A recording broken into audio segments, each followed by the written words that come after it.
بسم اللہ الرحمن الرحیم۔ حضرت عبداللہ ابن عمر رضی اللہ تعالی عنہ سے صحیح بخاری اور صحیح مسلم میں مروی ہے، رسول اللہ صلی اللہ تعالی علیہ وسلم نے ارشاد فرمایا کہ مسلمان کا بھائی ہے، وہ نہ تو خود اس پر کوئی ظلم کرتا ہے اور نہ ہی اسے ظالم کے حوالے کرتا ہے۔ مسلمان کا بھائی ہے، لہٰذا اسے چاہیے کہ وہ نہ تو اپنے مسلمان بھائی پر ظلم کرے اور نہ ہی اسے کسی ظالم کے حوالے کرے اور اسے ظلم و ستم کا نشانہ بننے کے لیے بے یار و مددگار چھوڑ دے۔ نبی کریم صلی اللہ تعالیٰ علیہ وسلم نے مزید فرمایا کہ بندہ مومن جب تک اپنے مومن بھائی کی حاجت کو پورا کرنے میں مصروف رہتا ہے تو اللہ رب العالمین بھی اس کی حاجتوں کو پورا کرتا رہتا ہے۔ بندہ مومن اپنے مسلمان بھائی کی کسی پریشانی کو جب دور کرتا ہے تو اللہ رب العالمین اس کے بدلے میں قیامت کے دن اس کی پریشانیوں میں سے ایک پریشانی کو دور فرما دے گا۔ اور جو بندہ اپنے مسلمان بھائی کی پردہ پوشی کرتا ہے اللہ رب العالمین بروز قیامت اس کی پردہ پوشی فرمائے گا۔ اس حدیث پاک میں ہم مسلمانوں کو یہ ترغیب دی گئی ہے کہ ہم اپنے کسی مسلمان بھائی پر ظلم نہ کریں، اس کے ساتھ زیادتی نہ کریں۔ اگر اس کے ساتھ کوئی اور شخص ظلم و زیادتی کر رہا ہے تو اپنے اس مسلمان بھائی کو ظلم و زیادتی سے بچانے کی کوشش کریں اور اس کا دفاع کریں۔ اور مزید یہ ترغیب دی گئی ہے کہ ہم اپنے حاجت مند مسلمان بھائیوں کی حاجتوں کو پورا کریں اور اس کے بدلے میں اللہ رب العالمین قیامت والے دن ہماری حاجتوں کو پورا فرمائے گا۔ جو دنیا میں مسلمان اپنے مسلمان بھائی کی حاجت کو پورا کرتا ہے تو اللہ رب العالمین بھی اس کے بدلے میں اس کی حاجت کو پورا کرتا ہے، اور اسی طرح جو مسلمان کی پریشانی دور کرتا ہے اللہ تعالیٰ اس کے بدلے میں قیامت والے دن اس کی پریشانی کو دور کرے گا۔ اسی طرح پردہ پوشی کرنا، اگر کسی کا کوئی عیب آپ کو معلوم ہو جائے تو آپ اس پہ پردہ ڈال دیں، اللہ رب العالمین اس کے بدلے میں آپ کے عیبوں پر پردہ ڈال دے گا۔ اسی طرح سیدنا ابو ہریرہ رضی اللہ تعالی عنہ سے صحیح مسلم میں مروی ہے، رسول اللہ صلی اللہ تعالی علیہ وسلم نے ارشاد فرمایا کہ مسلمان کا بھائی ہے، وہ نہ تو اپنے مسلمان بھائی پر ظلم کرے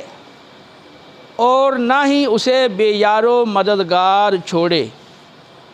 اور نہ ہی اپنے مسلمان بھائی کو حقیر یعنی کم تر اور گھٹیا سمجھے۔ رسول اللہ صلی اللہ علیہ وسلم نے اپنی انگلی سے اپنے سینہ مبارکہ کی طرف 3 بار اشارہ کرتے ہوئے فرمایا کہ تقوی یہاں ہے، تقوی یہاں ہے، تقوی یہاں ہے۔ پھر فرمایا کہ کسی آدمی کے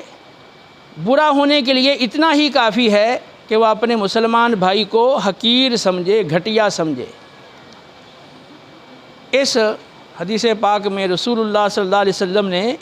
ہمیں یہ بات سمجھائی ہے کہ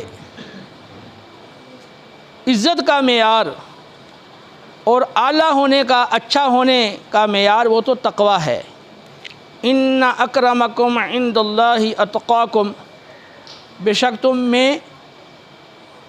اللہ رب العالمین کی بارگاہ میں زیادہ عزت والا وہ ہے جو تم میں زیادہ تقوی والا ہے۔ تو تقوی والا، پرہیزگاری والا وہ زیادہ مقرب ہے، زیادہ عزت کے لائق ہے۔ تو اب تقوی یہاں ہے یعنی وہ تو دل کے اندر ہے، وہ ظاہر تو نہیں ہے۔ اب جس شخص کو تم گھٹیا سمجھ رہے ہو، کم تر سمجھ رہے ہو، حقیر سمجھ رہے ہو، تو ہو سکتا ہے اس کے دل میں تقوی موجود ہو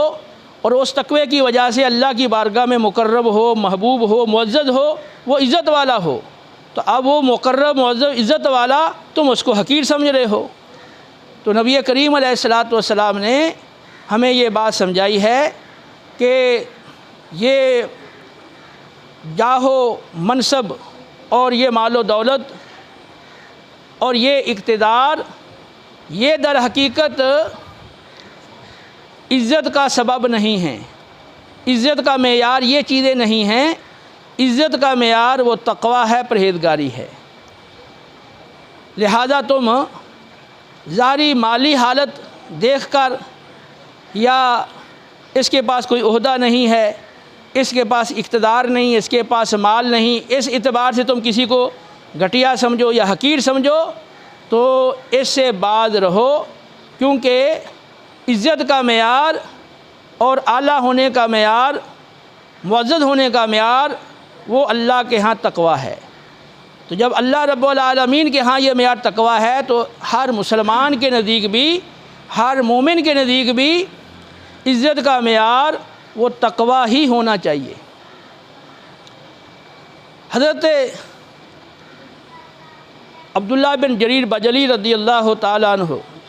حضرت جریر بن عبداللہ بجلی رضی اللہ تعالیٰ عنہ سے صحیح بخاری اور صحیح مسلم میں مروی ہے، آپ فرماتے ہیں کہ میں نے رسول اللہ صلی اللہ تعالیٰ علیہ وسلم کے دست مبارک پر نماز قائم کرنے، زکوٰۃ ادا کرنے اور ہر مسلمان کے ساتھ خیر خواہی، سچی خیر خواہی کرنے پر بیعت کی ہے۔ یعنی رسول اللہ صلی اللہ تعالیٰ علیہ وسلم جہاں نماز کا اور زکوٰۃ کا اہتمام کرنے پر بیعت لیتے تھے، وہیں ہر مسلمان کے ساتھ بھلائی اور خیر خواہی کرنے پر بھی بیعت لیتے تھے۔